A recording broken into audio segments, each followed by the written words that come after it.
Olá pessoal, tudo bem com vocês? Eu sou Letícia Bento e bem-vindos a mais um Kids Talks Podcast. Nosso principal objetivo é trazer personalidades das áreas de empreendedorismo, educação financeira, ciências e artes para que possam inspirar você. Agradecemos inicialmente aos nossos patrocinadores, Fatiari. Quem experimenta Fatiari, prefere Fatiari. G Capital, um jeito simples e descomplicado de investir, e FB Andrade Serviços, soluções em geologia e meio ambiente.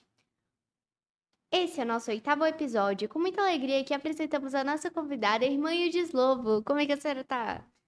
Boa tarde, eu fico muito feliz de estar aqui com você, de ser convidada com você para essa entrevista e eu estou muito bem. Ai, que bom! Bom, um breve histórico da irmã. Graduação em Pedagogia pela UNAMA, Universidade da Amazônia, Belém do Pará. Pós-graduada em cursos de diretores de escolas católicas pela Pontifícia Universidade Católica de Minas Gerais. Pós-graduada em Psicopedagogia pela Faculdade Marta Falcão, Manaus. Gestora escolar do Colégio Santa Doroteia AM Brasil e atual diretora do Colégio Santa Doroteia, Manaus. Seja bem-vinda de novo. Bom, agora vamos começar com as perguntas, tá bom? Fique à vontade. Todo adulto já foi criança e toda criança já teve um sonho para quando fosse adulto. Quando a senhora era criança, o que a senhora desejava ser quando crescesse? Bom, quando eu era criança, bem criança, eu desejava ser médica. Eu desejava ser pediatra e trabalhar com os Médicos Sem Fronteira. Ir para a África, ir para outros países para ajudar lugares muito mais pobres. Esse era meu sonho inicial. Depois mudou tudo. Por que a senhora queria ser isso? Porque eu tinha um desejo muito grande de ajudar, né? De ajudar as pessoas a ter uma vida melhor. Então eu achava que como médica esse era um projeto que podia dar certo. É verdade, porque médicos ajudaram muito na pandemia, inclusive, né? Que ajudaram muitas pessoas a não, vamos dizer assim, para um outro plano. E também que ajudaram muitos animais que provavelmente, sei lá, podem ter contraído a doença da raiva ou outras doenças, afinal. Bom, vamos para a próxima pergunta. Qual foi o seu maior desafio durante a juventude? Meu maior desafio durante eu fui uma adolescente, eu nasci, era em 59, e fui uma adolescente na época da ditadura militar. E meu pai era do exército, e os meus irmãos eram rebeldes, né? Então, meu pai, um ano antes do golpe militar, da ditadura, ele foi para a reserva, o exército colocou na reserva. E aí, os meus irmãos se envolviam muito com essas questões sociais, e por isso havia uma certa perseguição. Então, eu tinha uma grande dúvida na minha vida. Por que as pessoas precisavam ser perseguidas, tinham que morrer para que direitos fossem respeitados, né? O que as pessoas que eram consideradas na época subversiva, elas queriam na vida? Elas queriam saúde, educação, moradia, que todas as pessoas pudessem ter acesso aos seus direitos. E houve uma perseguição muito grande em cima disso, pessoas que confundiam esses desejos com comunismo, essas coisas. Então, eu fui uma adolescente nesse período. Né? Com 17 anos eu entrei no convento e depois acabou, graças a Deus, a ditadura militar. Então, o Brasil tomou outro rumo, né? Mas meu desafio maior era esse, era entender por que as pessoas tinham que morrer para que os seus direitos fossem respeitados. Tipo, não faz sentido. Não faz sentido. Não faz lógica. Mas enfim. Quais eram seus sonhos e objetivos quando era jovem? Bom, eu entrei no convento muito cedo, né? Quando eu tinha 13 anos de idade, eu fui me preparar para a Crisma, né? O sacramento da Crisma. Tem primeiro a Eucaristia e depois a Crisma. Então, com 13 anos, eu conheci, né, vamos dizer assim, um Jesus Cristo que era o meu ideal de vida. E aí, às vezes, quando a gente brincava em casa, que falava de namorado, dessas coisas, eu dizia, eu só caso com um homem que se for igual a Jesus Cristo, pelo menos parecido, porque se não for assim, eu nem quero. E aí não tinha. Eu tive alguns namoradinhos, mas nenhum se parecia. Então, o que acontecia? O que aconteceu? Eu quis entrar para dedicar minha vida completa a ele. Então, dos 13 anos aos 16, esse foi o meu sonho, né? Esse era o meu foco. Mas, embora eu tenha vivido a minha vida normal, como qualquer adolescente da minha época, né? Como as minhas irmãs, que eram muitas irmãs, nós somos 6, como todas as minhas irmãs. Mas, aos 16 anos, eu tomei a decisão, com 17 eu entrei no convento. Rapaz. Mas, enfim. Como surgiu o seu interesse em educação? Olha, eu sempre tive uma facilidade para comunicação. Então, eu sempre brincava, ao mesmo tempo que eu queria ser médica e fosse ser dos Médicos Sem Fronteiras, por outro lado, também eu brincava muito de ser professora. Quando eu estava adolescente, e que precisava, na época se chamava de segundo grau, quando eu precisava ir para o segundo grau, eu estava numa fase muito rebelde. Aí a minha mãe dizia, minha filha, faça o magistério, você tem tanto jeito para se comunicar, gosta de brincar de professora. Mas eu fui fazer uma coisa para ser do contra, eu fui fazer contabilidade. Nada a ver comigo. Eu fui fazer contabilidade.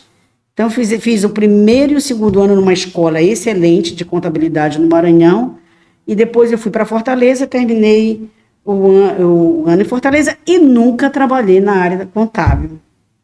Mal sei fazer um livro caixa.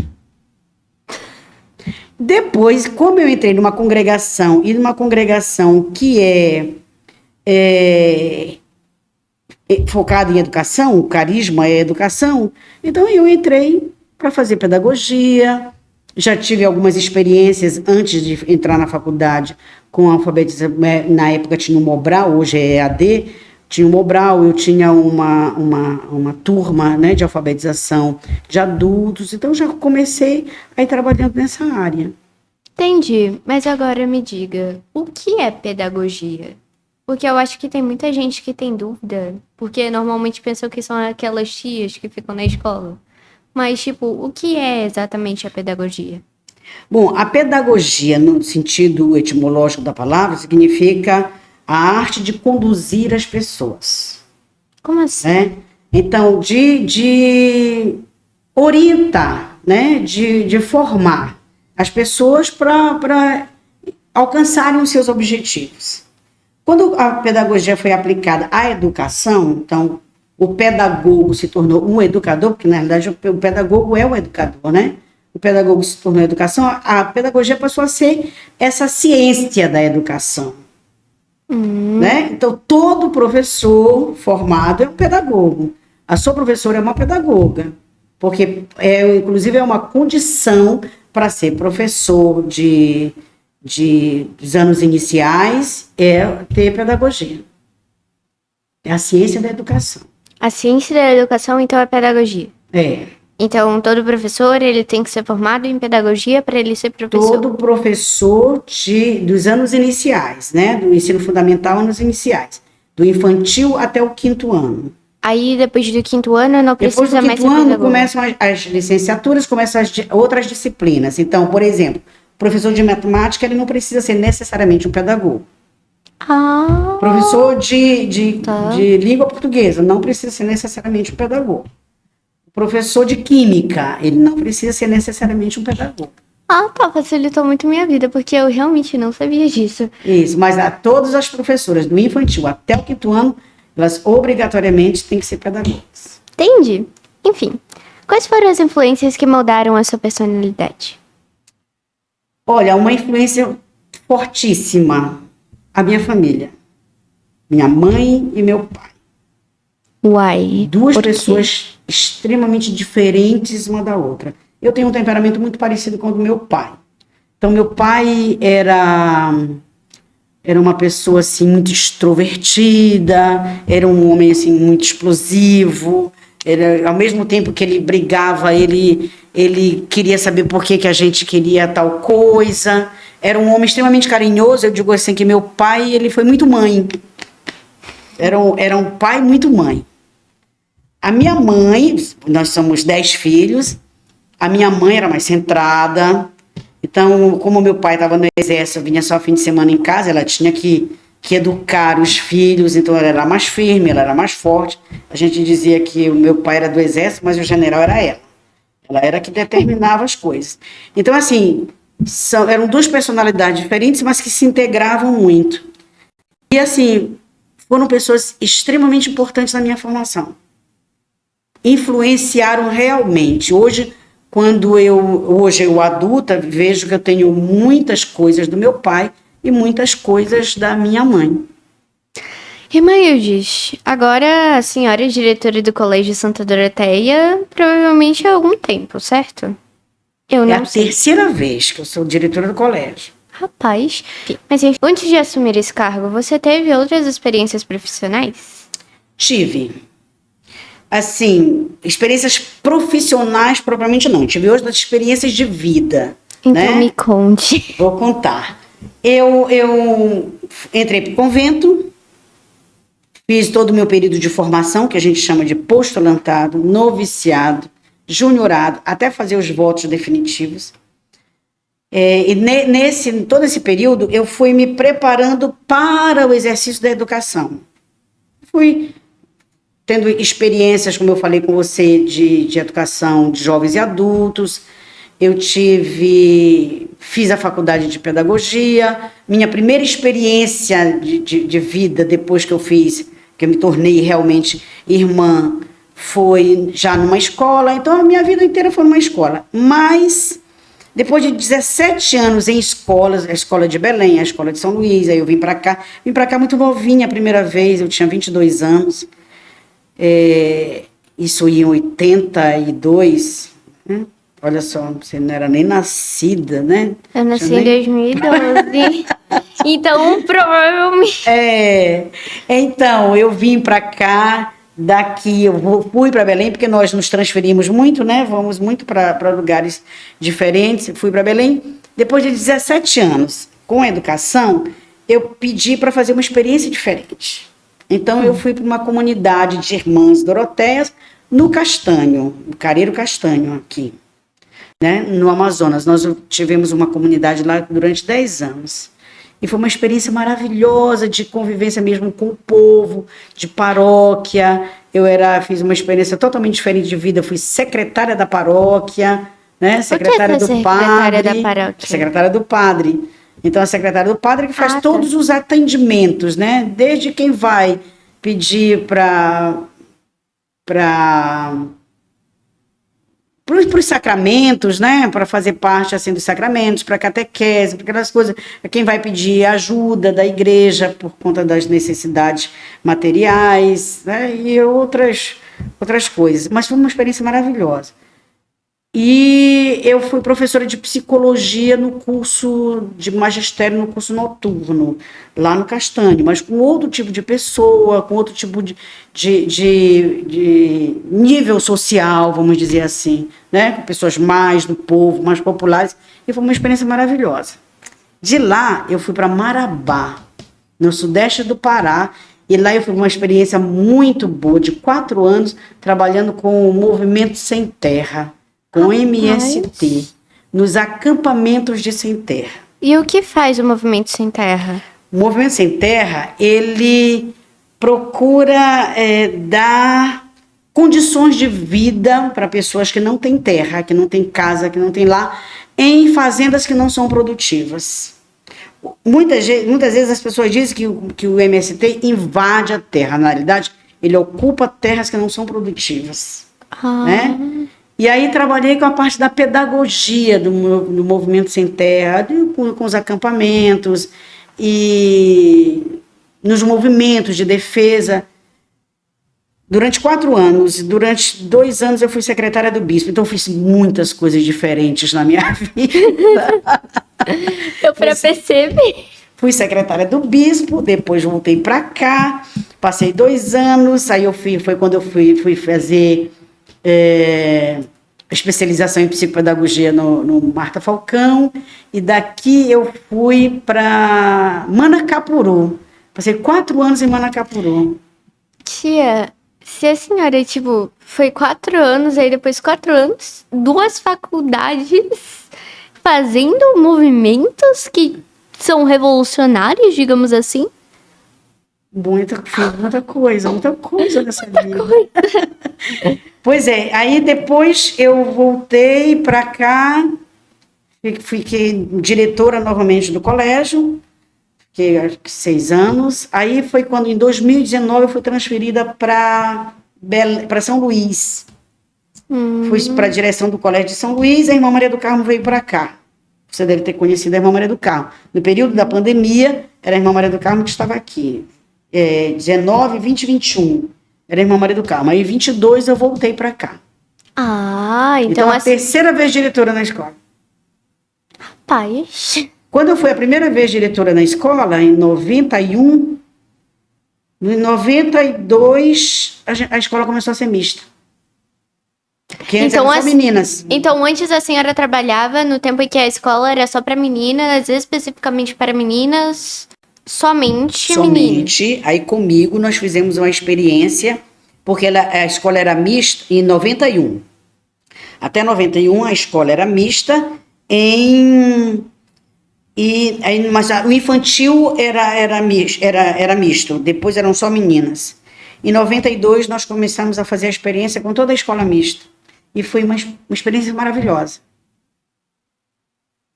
Realmente deve ter sido, né? Porque agora todas as pessoas, elas podem entrar nessa escola maravilhosa, que eu sei que é bem maravilhosa, porque eu estudo lá. Que bom que Mas você enfim, gosta. quais são os aprendizados? O que você aprendeu com essas experiências que pode aplicar em sua gestão do Colégio Santa Doroteia? Olha, a maior experiência assim, que a gente tem é do convívio, do contato com as pessoas. A gente aprende muito, né? E nós vamos mudando nossa maneira de ser. Então, você é de um jeito, as experiências de vida, de trabalho, de convivência com outras pessoas, elas vão lhe ajudando a ser melhor.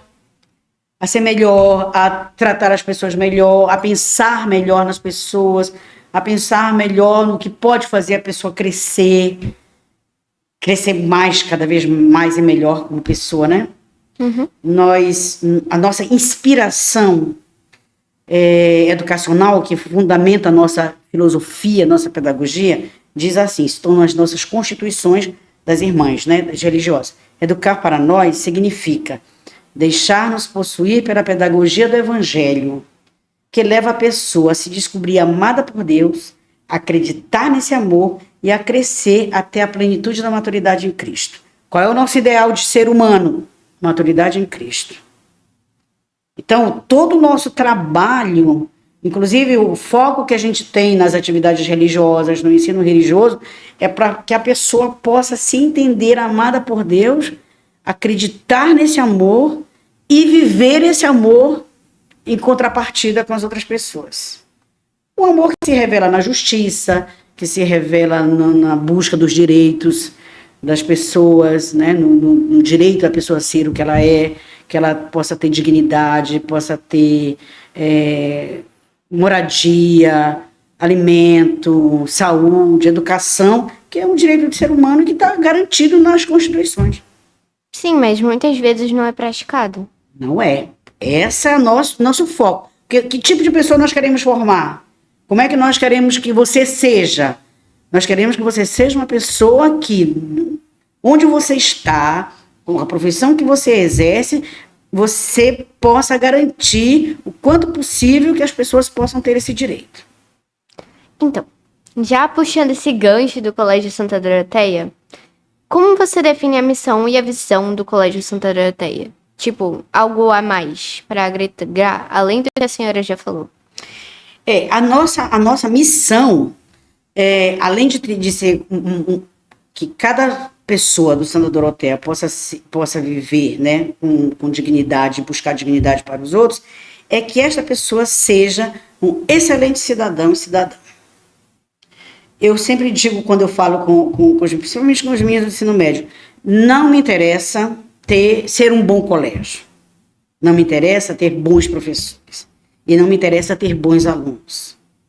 Interessa ser um colégio de excelência, um excelente colégio, com excelentes professores, com excelentes alunos, e que esses alunos e alunas sejam excelentes cidadãos e cidadãs. Para que possam exercer a Constituição brasileira brasileira e viver, né? E viver com plenitude, com dignidade. E garantir isso para os outros. Quais são os principais desafios da gestão de colégio? Porque eu imagino, olha, assim, gestar um colégio inteiro deve ser muito fácil, né? Existem desafios muito grandes. Existe o desafio, por exemplo, nós estamos trabalhando com pessoas diferentes, com pensamentos diferentes, com ideais diferentes. E você tem que buscar o consenso disso tudo para que todo mundo possa ser feliz na escola. Existem os desafios do tipo de família que se tem hoje. Famílias diferentes, hein? Famílias que são muito empenhadas com os alunos, com seus filhos, que acompanham. Tem famílias que não têm tanto empenho assim, que às vezes transmitem a sua responsabilidade para a escola, né? Uhum. Eu lembro de uma palavra do Cortella que diz assim: a função da escola não é educar é função da família. A função da escola é escolarizar. E o que é escolarizar? E claro que na medida que você faz a função da escolarização, você alia também isso à educação, à formação do ser humano. O que é a escolarização? É a transmissão do conhecimento. Por que você vai para a escola? Porque você precisa aprender muitas coisas novas. É o aprendizado, é o conhecimento, é a cognição. A família não pode abrir mão do seu papel de educador, de educadora, de educar o seu filho ao respeito, de educar a criança a ter rotina, de educar a criança a ter foco no estudo, de educar a criança a ser gentil. Isso muito faz parte da família. Então, às vezes, nós temos famílias que fazem isso e famílias que não fazem. Então, a família, o modelo de família que se tem hoje em dia também é um desafio. Porque também essa família precisa encontrar no Colégio Santa Doroteia um apoio. Um apoio para ela, que talvez ela não esteja perdida por circunstâncias diversas, né, que ela própria vive. Que não cabe a nós decidir. Então, ela precisa encontrar no Colégio Santa Doroteia, também essa família precisa encontrar no Colégio Santa Doroteia um apoio. Hoje, um desafio, a inclusão. A inclusão é um grande desafio, porque nós temos vários níveis de alunos inclusos na escola. Então, você percebe na escola que nós temos autistas de vários níveis de autismo, temos síndrome de Down, temos aluno com paralisia cerebral. É uma diversidade muito grande de inclusão. E fazer com que a escola, com que cada criança se adapte à escola, às suas realidades, é um desafio, porque a gente tem que fazer uma formação de professores muito grande. As professoras até o 5º ano, que fazem pedagogia, já tem na sua matriz curricular, nas suas disciplinas que cursam na faculdade, essa formação para a inclusão. Mas os professores de química, de física, de biologia, de educação... Que estão lá no 6º ano? Não sabem, porque eles não têm isso na faculdade. A escola, o que faz? A escola tem que preparar esses professores. Então, mensalmente, nós temos formação de professores. E muitas vezes a formação de professores é nessa linha. De como é que eu vou lidar com esses alunos de inclusão? Quais são os direitos que esses alunos têm? Né? Porque em uma escola não pode ter preconceito. Nenhum. Todo mundo deve ser Nenhum. aceito porque todos nós somos iguais. Isso eu aprendi até na aula de filosofia, Isso. que todos nós somos iguais. Todos nós devemos ter os nossos direitos e todos nós devemos ser respeitados. Isso é o mais importante de De tudo. tudo. De tudo para Verdade. que a gente possa viver tranquilamente. Isso é verdade. Então, se nós temos esses alunos com essas necessidades especiais, a gente precisa fazer o atendimento delas. Então, precisa formar toda a escola para saber como atende a essas crianças. E outras crianças também com as suas situações. Existem os desafios financeiros, né? É verdade, que aí entra a bolsa, né? Isso. Como nós somos uma escola filantrópica, a gente tem alunos que são alunos de filantropia, que têm gratuidade por sua condição social, tem gratuidade de 100% ou gratuidade de 50%. Então, é um desafio também você poder administrar para que a gente possa viver, ter equilibrado e possa fazer os investimentos necessários na escola. Então, são desafios e desafios e desafios. É, realmente, porque é um bando de gente para a senhora poder administrar. Pronto, é por isso que nós temos um corpo gestor. O que é Pois então, isso? eu não tenho uma gestão sozinha, né? Nós temos uma equipe que nós nos reunimos semanalmente, e essa equipe ela é representada por todos os setores da escola. Então, tem quem represente, quem faz a limpeza da escola, tem uma pessoa que representa. O financeiro tem uma pessoa que representa. O pedagógico tem uma pessoa que representa. A orientação educacional, uma pessoa que representa. A psicologia, alguém que represente. O serviço social é alguém que represente. Né? Então, nós temos representantes e pensamos em conjunto, né? Para poder o funcionar desenvolvimento tudo. da escola. Mas enfim, continuando. Quais são as principais ações que você tem implementado para melhorar a qualidade do ensino do Colégio Santa Doroteia? Olha, eu penso que um grande ganho para nós foi integrarmos na escola a plataforma SAS. E o que é a plataforma É o SAIS, para quem não sabe? sistema de saque é a plataforma de estudo, é o seu material didático. Material que você estuda, Ah, tá. tá? O material didático. Então, esse material didático do SAS, para nós chegarmos ao SAS, eu passei 4 anos indo anualmente para conhecer, para ver como é que produzem o material, como é que esse material é distribuído. Eu conheci a produção do SAS em Fortaleza, depois eu fui à gráfica do SAS em São Paulo, né? Então, o SAS, para nós, é uma plataforma que mais se aproxima dos nossos ideais, porque além dela focar no conhecimento, né, na aquisição do conhecimento, ela foca também em valores. Então, você vê que quando no seu material, se você prestar bem atenção, ele não está focado só em conteúdo, ele está focado também no socioemocional, nas competências, nas habilidades que você precisa adquirir com aquele conteúdo que você estuda. Sim, principalmente tem vários personagens aí, eu acho que eles estão fofos. Isso. E o ano passado, nós tínhamos o bilíngue, até somente o infantil, o bilíngue. Esse ano nós fomos com o bilíngue até o 5º ano.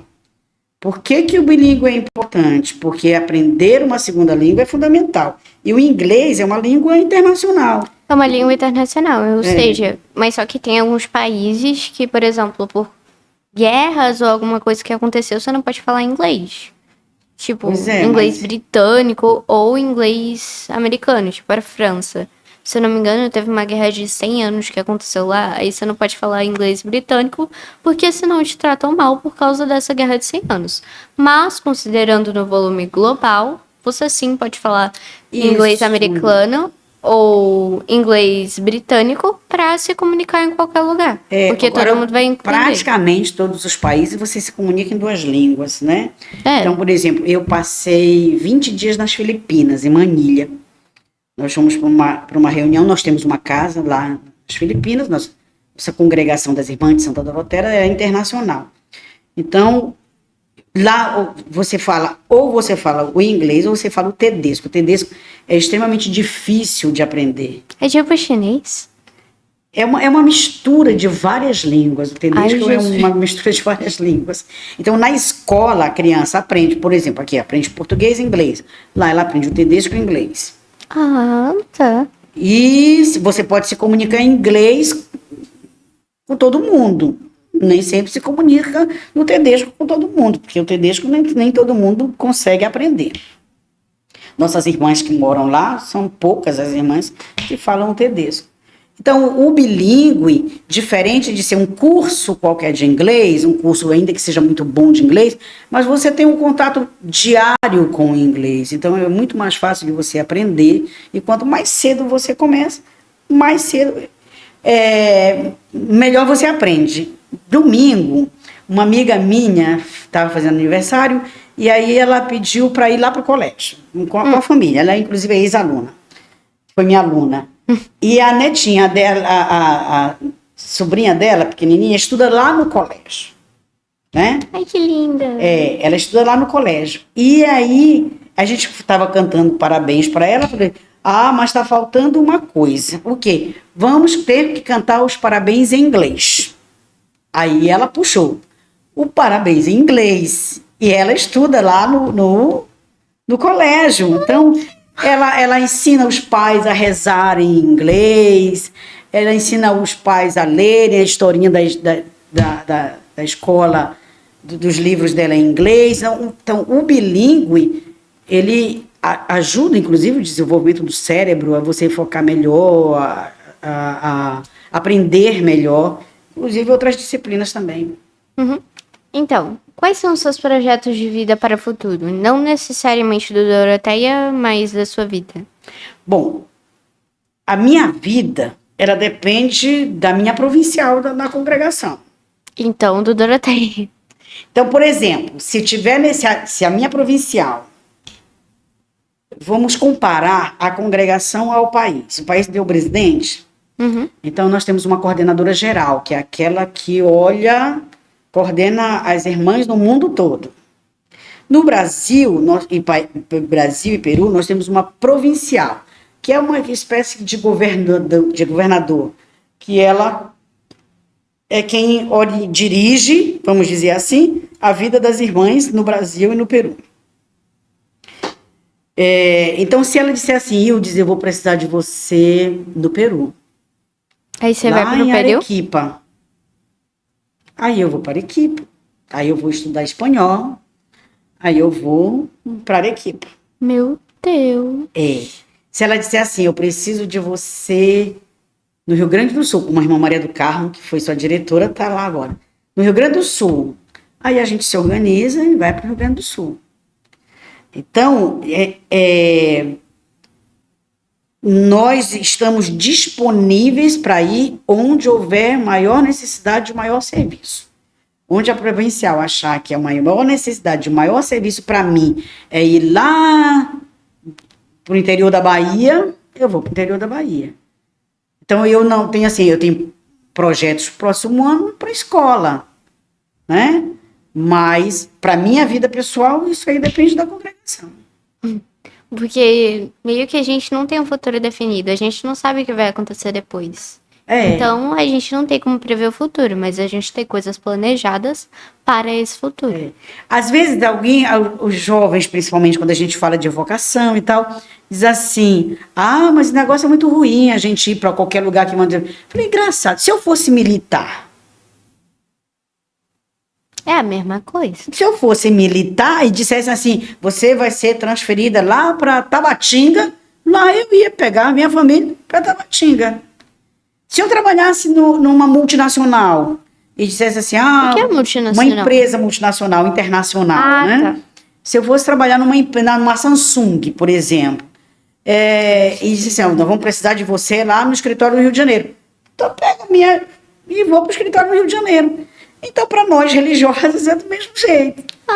Tá. Entendeu? O que você gostaria de deixar como legado para o Colégio Santa Doroteia? O que você gostaria que lembrassem que a senhora fez? Eu gostaria, assim, que fosse lembrada essa minha gestão como uma gestão que procurou fazer com que as pessoas procurassem ser felizes. Ser felizes na escola, ser feliz na família. É isso que nós buscamos com os atendimentos que a gente faz, com a acolhida que a gente faz das pessoas, dos jovens com as suas dificuldades, com os seus problemas, com seus dramas familiares, dramas pessoais. É fazer com que a pessoa se sinta acolhida, se sinta feliz e possa viver feliz. Porque numa escola, o mais importante, além da educação, é você se sentir bem mentalmente. Porque senão você não consegue fazer as suas tarefas, você normalmente fica em estado meio triste. E então é importante todo o apoio possível. E quando você está bem, né? Quando você está bem, quando você se sente amado, quando você se sente acolhida, você é capaz de superar todas as dificuldades. Realmente. Peraí, só deixa eu beber um pouco d'água.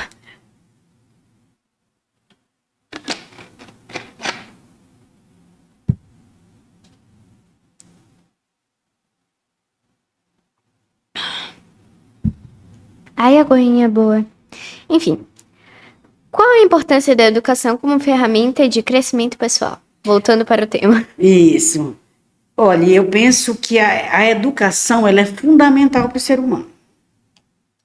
A educação, a escola, a educação familiar, por exemplo, né? Você aprender na sua casa que você precisa ser solidário, que a sua mãe, sua irmã, seu irmão não é responsável por tudo sozinho, que você é responsável também.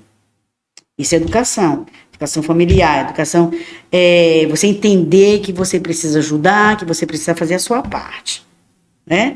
A educação escolar, ela é fundamental, ela é importante porque ela desenvolve a pessoa de uma forma completa, tanto na parte cognitiva, parte intelectual, o aprendizado, como o socioemocional também, né? Porque na escola você aprende a interagir, na escola você aprende a dividir, na escola você aprende a respeitar, na escola você aprende a ter foco, na escola você aprende a estudar, e você entende que estudar é essencial para você, porque você precisa ir crescendo na sua vida, para ter uma profissão, né? Ou às vezes até para não ter uma profissão, mas sim ser, sei lá, chefe de um cargo de uma empresa, poder criar uma empresa. Mas para isso você precisa ter educação. Sim, para qualquer coisa. Qualquer coisa precisa ter educação. Eu me lembro de uma coisa do Cortella, que é muito interessante. O Mário Cortella, que é um filósofo, que ele diz, o filho dele de 14 anos disse para ele que não queria fazer faculdade. E o Cortella é um grande educador, né? Então, sim. Filho dele, você não quer fazer uma faculdade? Não vou fazer uma faculdade. Por que você vai fazer não quer fazer faculdade? Porque o Steve Jobs foi um multimilionário. Mas ele passou em Harvard, meu querido. Isso, é essa história, né? Multimilionário, não fez faculdade. O Falkenberg, o Mark Zuckerberg. Né? O Zuckerberg, né? Não fez, e não sei o que lá, não fez, não sei. Ele está certo. Mas você sabe de onde, qual foi a faculdade que eles desistiram? Foi de Harvard. Você chega até Harvard e eu digo para você, não precisa fazer faculdade. Assim, né? Então, você precisa, para qualquer coisa que você vai fazer, você precisa ter conhecimento. Sim, porque o conhecimento é o ponto de partida onde você pode chegar onde você quiser, porque no conhecimento você pode aprender várias coisas, porque é o conhecimento, entendeu? Então, para você conseguir fazer outras coisas, qualquer coisa que seja do seu interesse, você vai necessitar de conhecimento. Olha, quando às vezes eu chamo alguns alunos, né, que estão indo mal em alguma disciplina, né, física, química, matemática, as exatas, às vezes elas são um bicho-papão de alguns, e dizem, eu não quero estudar isso porque isso não vai servir de nada para a minha vida. Para que eu vou precisar de química? Para que eu vou precisar de física? Eu falei, química, física, matemática faz parte da vida. Tudo que você faz envolve todas essas coisas. Disciplina física, química, biologia, faz parte da natureza do ser humano. Mas se você achar que não precisa disso para nada, você precisa para passar no Enem. Então, realmente. estude até lá. Porque senão você não vai passar no Enem. Se você não passar no Enem, temos um problema. Você não entra numa faculdade. Se você não entra numa faculdade com um projeto empreendedor na sua vida, você vai fazer o quê? Ele provavelmente... Né? Nós tivemos um aluno aqui que ele parou de estudar no primeiro ano do ensino médio. Infelizmente, ele faleceu num assalto, né? Foi morto num assalto. Ai, que triste. Triste. Né? Ele estudou até o primeiro ano e disse, eu não quero mais estudar. Pai, eu não quero mais estudar. O pai respeitou. Mas ele já tinha uma empresa. Então tá tudo bem, se ele sabia Ele já tinha uma gestar essa empresa ele já corretamente. trabalhava, ele já determinava a vida dele. Então, se você não quer fazer faculdade, tudo bem, não quer fazer faculdade, mas tem um projeto de vida. Tem um projeto Qual é o de seu vida? projeto de vida? É só não estudar e vai fazer o quê da vida? Vai ficar sempre num subemprego?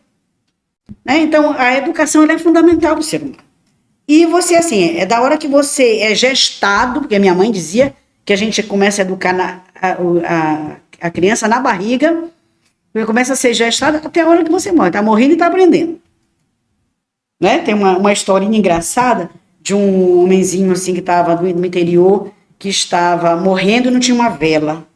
Aí a esposa, porque tem um costume, né, no Nordeste, de você botar uma vela na mão da pessoa que está moribunda, uma vela acesa e tal, para iluminada, para outro plano e tal. Pra usar esse crime. E aí não tinha uma vela, e aí ela pegou um tição de fogo, né, uma madeira, né, que estava lá, a lenha, que estava no fogão, soprou, fez fogo e botou na mão dele. E ele disse, morrendo e aprendendo. Então a gente aprende, a educação é do momento que você é gestado até a hora que você morre. Faz parte da vida. Quais são os benefícios da educação para o indivíduo e para a sociedade? De certa forma, a gente já falamos um pouquinho sobre isso, né? Sim. É o desenvolvimento integral, eu não digo nem integral, o desenvolvimento completo da pessoa. Completo, em todos os níveis. Pessoal, social, familiar, psicológico, saúde mental, saúde física. Para tudo você precisa de educação e de conhecimento.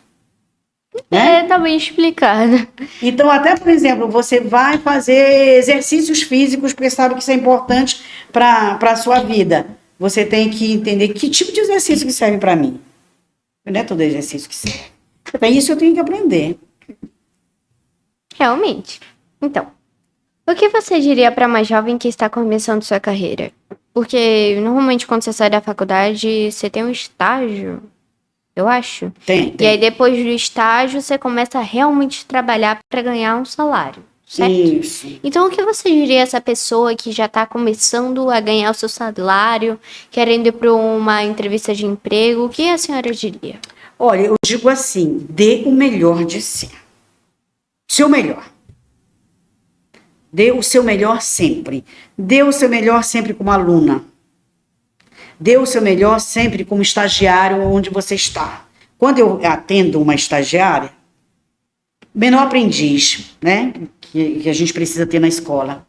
Então, eu vou entrevistar o menor aprendiz, passo pela entrevista e no final chega aqui comigo para eu conversar. Dê o seu melhor. Porque quando você sair daqui, se você não quiser ficar aqui, você vai para outro lugar, eu vou dar uma carta de recomendação para você e vou dizendo que você é excelente naquilo que você se propõe a fazer. Então, se você é aluno, dê o seu melhor como aluno. Seja excelente. Você é um profissional na área da medicina, seja o melhor que você pode ser.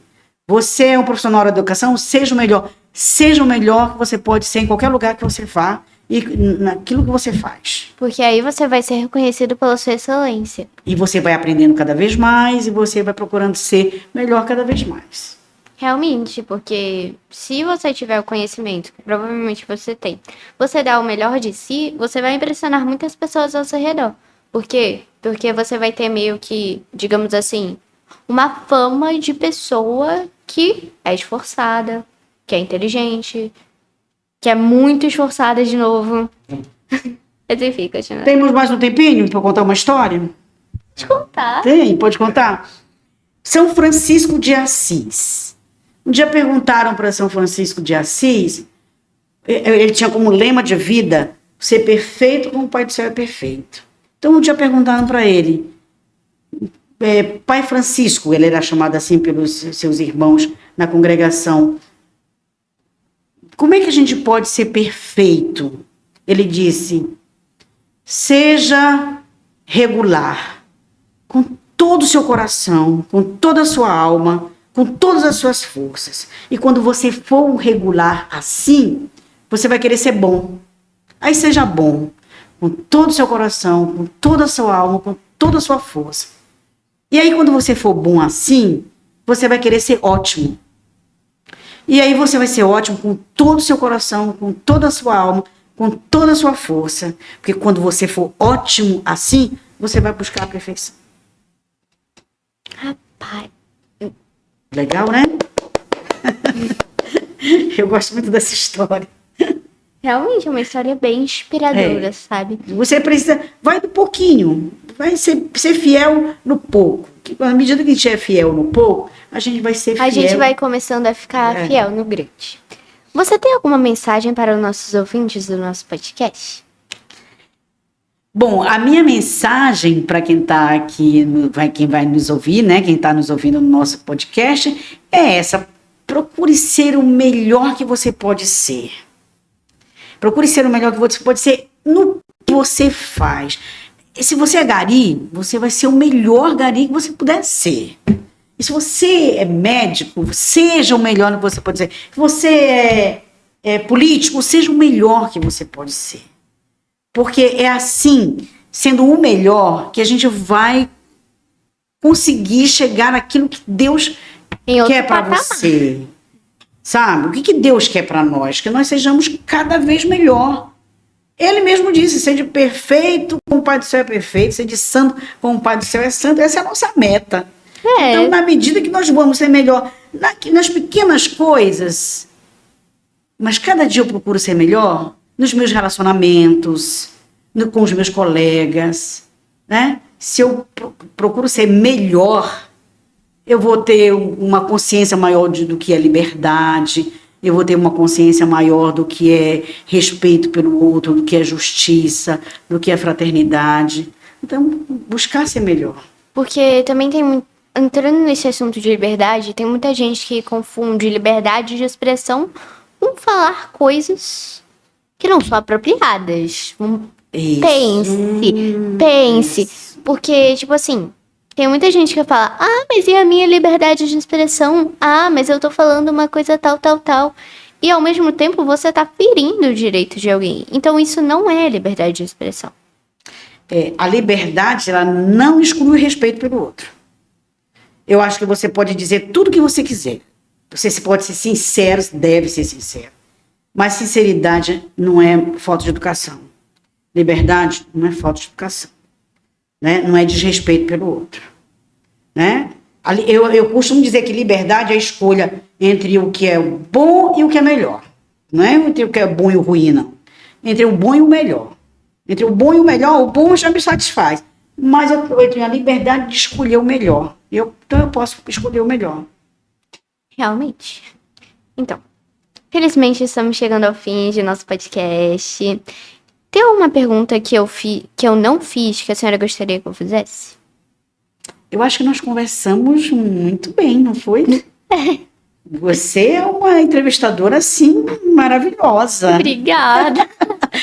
É uma entrevistadora maravilhosa. Então, eu penso que... Não sei se você gostaria de perguntar alguma coisa a mais, né?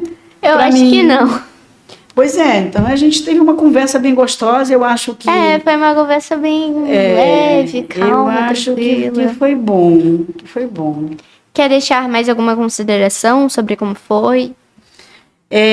Primeiro eu quero agradecer, você, agradecer sua família pelo convite maravilhoso, por poder me manifestar, por ter essa liberdade de falar. Eu falo muito, né? Não. Ter essa liberdade de falar. E agradecer a você pela entrevista, pelas perguntas inteligentes que você fez, e eu espero ter correspondido à sua expectativa. Realmente correspondeu, na realidade, minha expectativa. A senhora correspondeu muito mais do que as minhas Nossa, que coisa expectativas. maravilhosa. Tipo, foi uma entrevista gostosa de fazer, realmente. Bom, mas infelizmente vamos terminar o nosso Kids Talks Podcast. Lembrando, se você gostou, deixe seu like, se inscreva, pelo amor de Deus. E também aperte o sininho para quando a gente tiver mais entrevistas, você poder acompanhar tudo de um jeito mais recente. Agradecimento super especial aos nossos patrocinadores. Patiari. Quem experimenta prefere Patiari. G-Capital, um jeito simples e descomplicado de investir. E FB Andrade, soluções em geologia e meio ambiente. Novamente, um agradecimento super especial à nossa convidada de hoje. Obrigada pelo convite. O Santa Doroteia agradece. Eu agradeço em nome do colégio. E eu sou Letícia Bento e tchau! Tchau.